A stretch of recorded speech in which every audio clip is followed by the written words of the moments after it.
Greetings, everyone. Rajee Narinesingh here, transgender activist, actress, spiritualist, author, show host, and reality TV personality. I'm also an outreach advocate for Trans Social, a trans-led, trans-focused organization. So I'm coming to you from my very humble home here in South Florida, USA.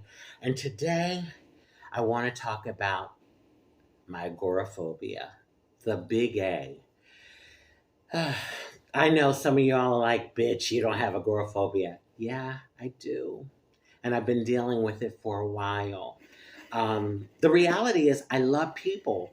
I love connecting with people. I'm very outgoing.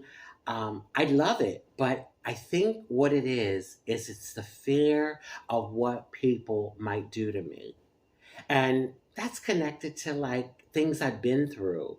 I have had three physical beatdowns in my life, and um, just being bullied from a kid and into my adulthood.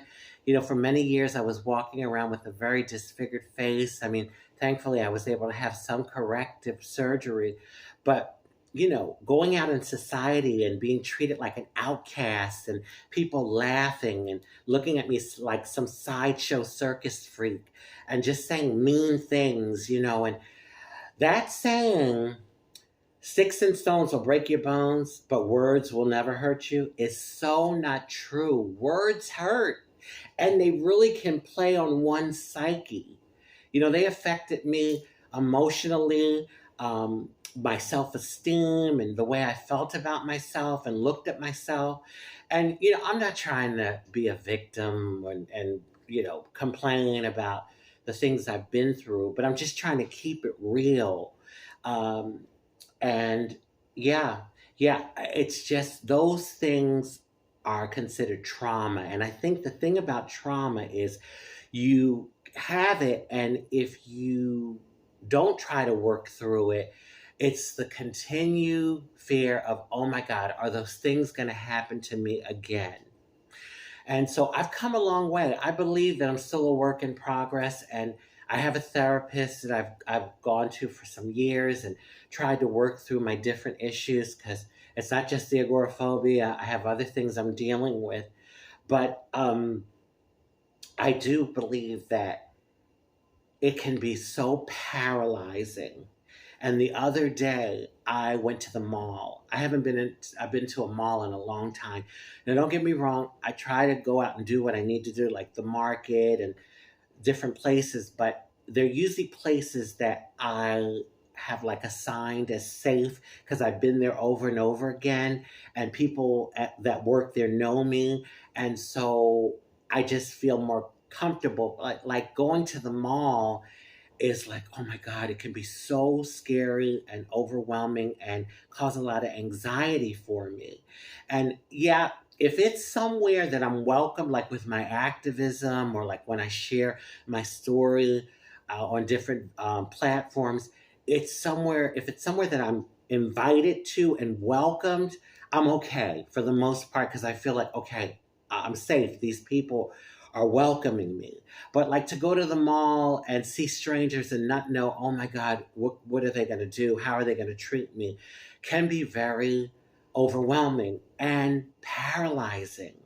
I sat in my car about 20 minutes. I mean, I remember years ago, sometimes even being in the car like a half an hour, 40 minutes, and still not going in, like turning around and going back home because I was too scared to go into the store, go wherever I was wanting to go or trying to go.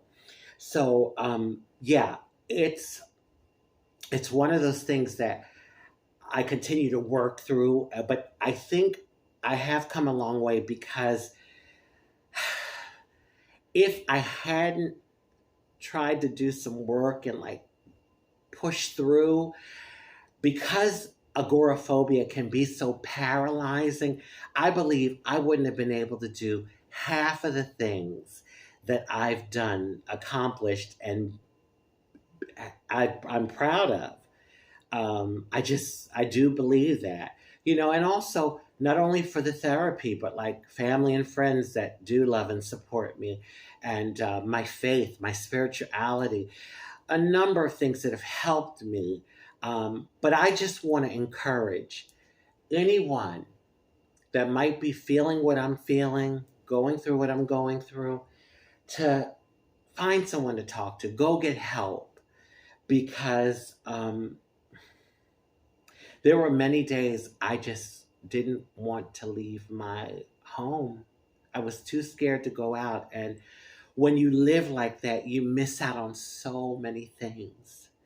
I mean, I recently did a post on my social media about the beach and going to the beach for the first time after many years and looking around as I dug my toes in the sand and seeing people just having fun and like with this attitude of entitlement to the beautiful beach. And like I started to cry because I was like, God, for so many years I held myself back because of being afraid to go. And so I've come a long way.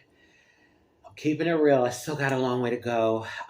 But when these things come up, I believe that they can be opportunities to just continue growing and hopefully to one day be able to live an optimal life.